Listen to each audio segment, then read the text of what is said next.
Hello friends, welcome to our class. आज हम start कर रहे हैं एनसीईआरटी साइंस का चैप्टर 3 तंतु से वस्तु तक। पहेली और बूझो ने अपने स्कूल में आयोजित की गई विज्ञान प्रश्नोत्तरी प्रतियोगिता में पहला पुरस्कार जीता। वे दोनों बहुत ज़्यादा उत्तेजित थे और उन्होंने प्राप्त हुई पुरस्कार राशि से अपने माता पिता के लिए वस्त्र खरीदने का निश्चय किया। वे कपड़े की दुकान पर गए। वह सामग्री की विस्तृत विविधता देखकर उलझन में फंस गए।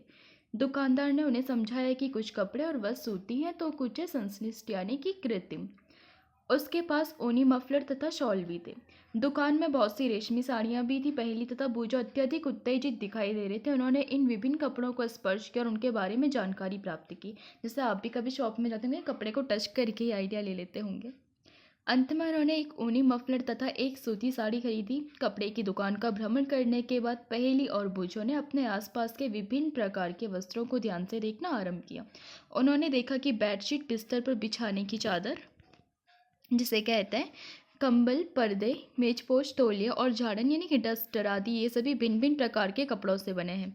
यहाँ तक कि उनके अपने बस्ते तथा बोरे भी किसी अन्य प्रकार के वस्त्र से बने हैं। उन्होंने इन सभी वस्त्रों की पहचान सूती, ऊनी, रेशमी या फिर कृत्रिम रूप से यानी कि संश्लिष्ट के रूप में की। क्या आप भी इन वस्त्रों में से कुछ की पहचान कर सकते हैं? वस्त्रों में विविधता। अपने पास के किसी दर्जी की दुकान में अगर आप गए होंगे तो वहाँ पे भी आपको सूती, रेशमी, ऊनी, संश्लिष्ट लेवल मतलब कई प्रकार के वस्त्र देखने को मिल गए होंगे।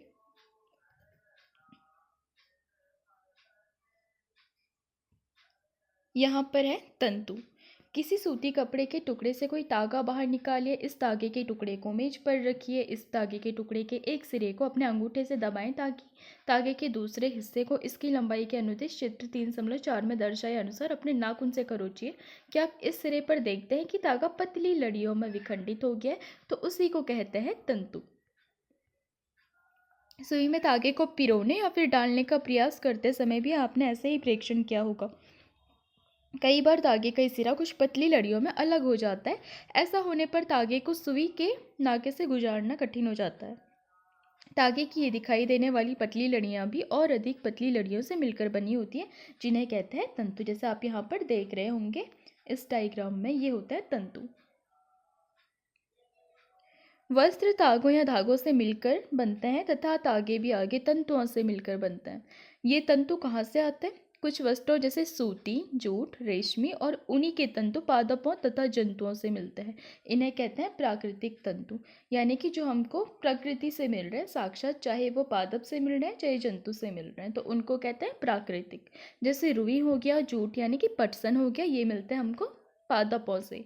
और ऊन हो गया या फिर रेशम हो गया, ये हमको मिलते हैं जंतुओं से। जैसे कि ऊन भेड़ से मिलती है या फिर बकरी से मिलती है। और खरगोश, याक, ऊँटों के बालों से भी ऊन को कभी कभी प्राप्त किया जाता है। रेशमी तंतु मिलता है रेशम कीट के कोकून से। हजारों वर्षों तक वस्त्र निर्माण के लिए केवल प्राकृतिक तंतुओं का ही उपयोग होता था और पिछले लगभग 100 वर्षों तक ऐसे रासायनिक पदार्थों जिनका शुद्ध पादप या फिर जंतु नहीं है आदि से तंतुओं का निर्माण किया जा रहा है। इन्हें कहते हैं संश्लिष्ट तंतु या फिर कृत्रिम तंतु। जैसे कि पॉलिएस्टर हो गया, नायलॉन हो गया, एक्रिलिक हो गया, ये कुछ संश्लिष्ट तंतुओं के उदाहरण हैं। बूझो ने यहाँ दिखाई गई कुछ वस्तुओं को संग्रहालयों में देखा। इन्हें योद्धा पहनते थे। वह ये जानना चाहते हैं कि क्या ये भी किसी प्रकार के तंतुओं से बने हैं। कुछ पादप तंतु जैसे कि रुई। क्या आपने कभी तेल के लैंपों के लिए बत्तियां बनाई हैं? इन बत्तियों को बनाने के लिए आप क्या उपयोग में लाते हैं? इस रुई का उपयोग गद्दों, रजाइयों या तकियों में भी किया जाता है। कुछ रुई लीजिए, इसे खींच कर अलग कीजिए और इसके किनारों को ध्यान से देखिए। आपने क्या प्रेक्षण किया? ये छोटी पतली लड़ियाँ जिन्हें आप देख रहे हैं कपास तंतुओं से बनी हुई हैं। रुई कहाँ से आती है? इसे खेतों में उगाया जाता है। साधारणतया कपास के पौधे वहाँ उगाए जाते हैं जहाँ की काली तथा जलवायु उष्ण मतलब होती है। यहाँ आप ऐसे कुछ राज्यों के नाम बता सकते हैं, जैसे कि आपको पता होगा गुजरात हो गया, महाराष्ट्र हो गया। कुछ ऐसे राज्य हैं जहाँ पर कपास की खेती की जाती है। कपास पादप के फल कपास कोलक लगभग नींबू के माप के होते हैं। पूर्ण परिपक्व होने पर बीज टूटकर खुल जाते हैं तथा अब कपास तंतुओं से ढके बिनौले कपास बीज को देखा जा सकता है। क्या आपने ऐसा कपास का खेत देखा है जहाँ पे कपास चुने जाने के लिए तैयार हो चुका है? इस समय खेत कपास के परिफुल्लों यानी कि रोमों से इतना सफ़ेद हो जाता है जैसे कि हिम ने ढक लिया होगा। यहाँ पे आप देख सकते हैं। दूसरा है जूट, नहीं सॉरी, साधारणतया इन कपास फलों से कपास को हस्त द्वारा चयन करके प्राप्त किया जा सकता है। इसके पश्चात कपास से बीजों को कंकतन द्वारा पृथक किया जाता है और इस प्रक्रिया को कहते हैं कपास ओटना। पारंपरिक ढंग से कपास हाथों से ओटी जाती थी। आजकल कपास ओटने के लिए मशीनों का उपयोग भी किया जाता है। अब बात करते हैं जूट की यानी कि पटसन की। पटसन तंतु को पटसन पादप के तने से प्राप्त किया जाता है।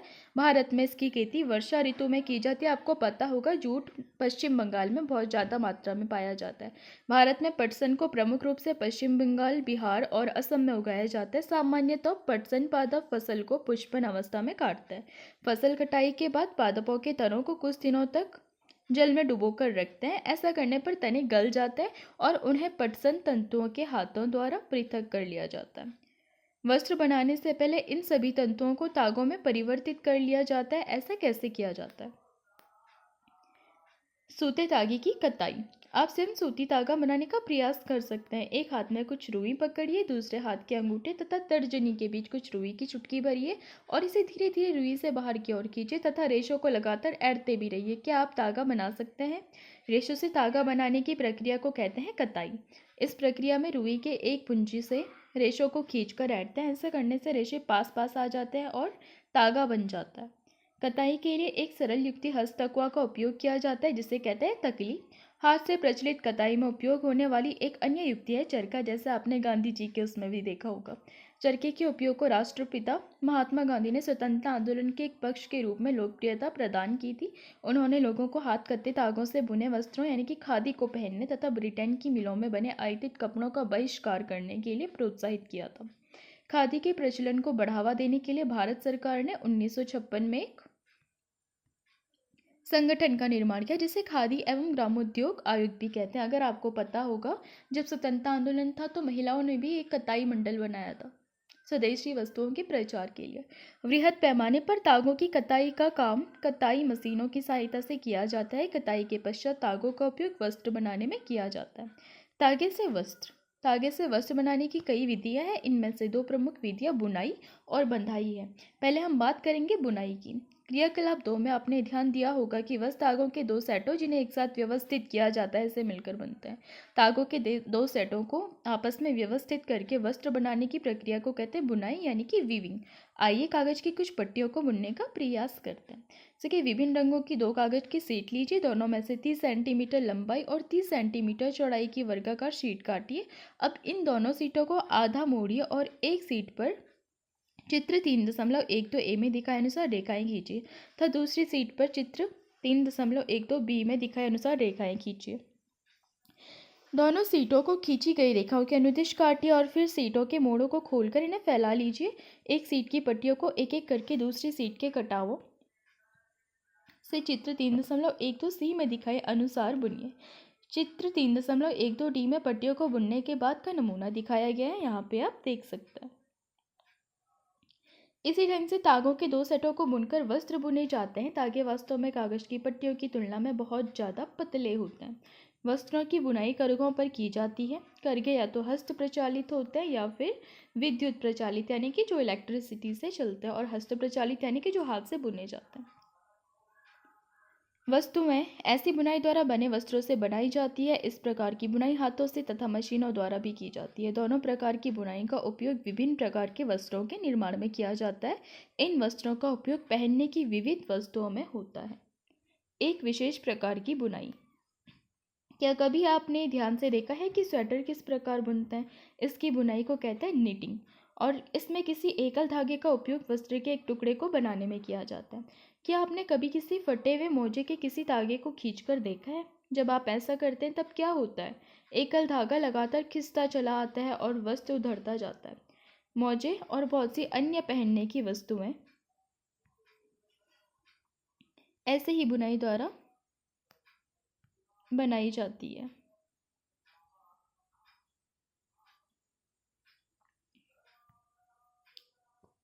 वस्त्र सामग्री का इतिहास। क्या आपने कभी जानने का प्रयास किया कि प्राचीन काल में लोग पहनने के लिए किस सामग्री का उपयोग करते थे? वस्त्रों के विषय में पूर्व ग्रामीणों से ऐसा प्रतीत होता है कि प्रारंभ में लोग वृक्षों की छाल यानी कि वल्क और बड़ी बड़ी पत्तियों या फिर जंतुओं की चर्म या फिर चमड़ी होता है और समूर से अपने शरीर को ढका करते थे। कृषि समुदाय में बसना आरंभ करने के बाद लोगों ने पतली पतली टहनियों और घासों को बुनकर चटाइयाँ तथा डालियाँ टोकरी बनाना सीखा। लताओं, जंतुओं की ऊन और बालों को आपस में ऐंठन देने के बाद लंबी लड़ियाँ बनाई जिसको बुनकर वस्त्र तैयार किए गए। पूर्व में भारतवासी रुई से बने वस्त्र पहनते थे जो गंगा नदी के निकटवर्ती क्षेत्रों में उगाई जाती थी, जैसे कि अभी अभी मैंने बताया पश्चिम बंगाल और जैसे गुजरात में भी रुई का बहुत ज़्यादा है और महाराष्ट्र में भी रुई बहुत ज़्यादा उत्पादित होती है क्योंकि काली मिट्टी वहाँ पर प्रचुर मात्रा में उपलब्ध है। फ्लैक्स भी एक पादप है जिससे प्राकृतिक तंतु प्राप्त होता है। प्राचीन मिस्र में वस्त्रों को बनाने के लिए रुई और फ्लैक्स की कृषि नील नदी के निकटवर्ती क्षेत्रों में की जाती थी। उन दिनों में लोगों को सिलाई करना नहीं आता था। उस समय लोग अपने शरीर के विभिन्न भागों को वस्त्रों से आच्छादित कर लेते थे। वे शरीर को आच्छादित करने के लिए कई विभिन्न ढंगों का उपयोग करते थे। सिलाई की सुई के आविष्कार के साथ लोगों ने वस्त्रों की सिलाई करके कपड़े तैयार किए। इस आविष्कार के बाद सिले कपड़ों में बहुत सी भिन्नताएं आ गई, परंतु क्या यह आश्चर्यजनक बात नहीं है कि आज भी साड़ियों, धोतियों, लुंगियों और पगड़ियों का बिना सिले वस्त्रों के रूप में उपयोग किया जाता है। जिस प्रकार समस्त देश में खाए जाने वाले भोजन में अत्यधिक विविधता देखने को मिलती है, ठीक उसी प्रकार वस्त्रों एवं पहनने की वस्तुओं में भी अत्यधिक विविधता पाई जाती है। जैसे कि आप देखेंगे साउथ में लोग लुंगी पहनते हैं, नॉर्थ में लोग शर्ट पैंट एंड कुछ भी मतलब धोती कुर्ता इस टाइप का पहनते थे। खैर अब तो ये चीज़ें काफ़ी ज़्यादा मॉडर्नाइज हो गई है एंड लोगों के जो कपड़े पहनने में उनमें कुछ ज़्यादा डिफरेंस नहीं रहा है, लेकिन फिर भी अगर कहीं ना कहीं देखा जाए तो आप साड़ियों में इसका सबसे अच्छा मतलब डाइवर्सिफाई, जैसे कि जो मराठी साड़ी है वहाँ पर साड़ी को अलग तरीके से पहना जाता है, पश्चिम बंगाल में अलग तरीके से पहना जाता है, उत्तर भारत में अलग तरीके से पहना जाता है, असम में अलग तरीके से पहना जाता है। तो इस तरीके से आप कपड़ों में डाइवर्सिटी वगैरह देख सकते हैं। अब हम बात करेंगे कपास कोलक।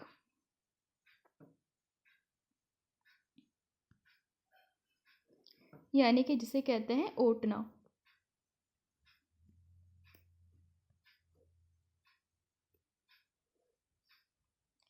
कपास कोलक को ओट करके रेशे बनाए जाते हैं और फिर जो रेशे होते हैं उनकी कताई या फिर बुनाई करके तागे से वस्त्र बनेंगे और वस्त्र से हमारे पहनने के काम आते हैं, आपको पता ही होगा। यहाँ पे कुछ प्रमुख शब्द हैं जैसे रुई। रुई हमको मिलता है कपास से। वस्त्र बनते हैं इन सबको काट करके या फिर बंधाई करके एंड बुनाई करके। इसके अलावा जो तंतु होते हैं किसी भी धागे के कुछ अन्य सिरे जिनसे कि धागे बनाए जाएं, या फिर ऐसे बोल सकते हैं कि बहुत सारे तंतुओं से मिल करके धागा बनता है। और इसके अलावा कताई, वस्त्रों की कताई आपने सुना होगा, अगर रेशों की कताई करते हैं तो जाके तागे बनता है। बुनाई, जो तागे हैं उनकी बुनाई करके वस्त्र बनाए जाते हैं और तागा जिनसे वस्त्र बनता है।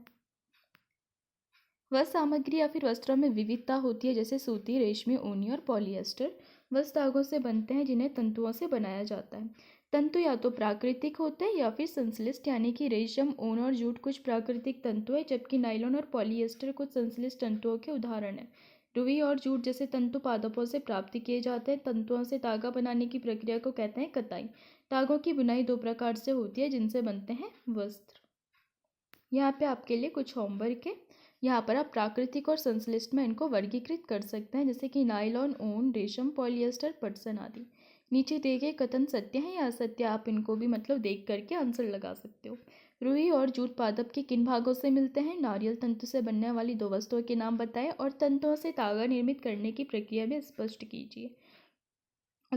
तो दोस्तों आज के लिए इतना ही। अगर आपको पसंद आए तो लाइक कीजिए, शेयर कीजिए, सब्सक्राइब कीजिए। टेलीग्राम का लिंक आपको डिस्क्रिप्शन में मिल जाएगा और आप जा कर के चैनल को ज्वाइन कर सकते हैं। Thanks to watching.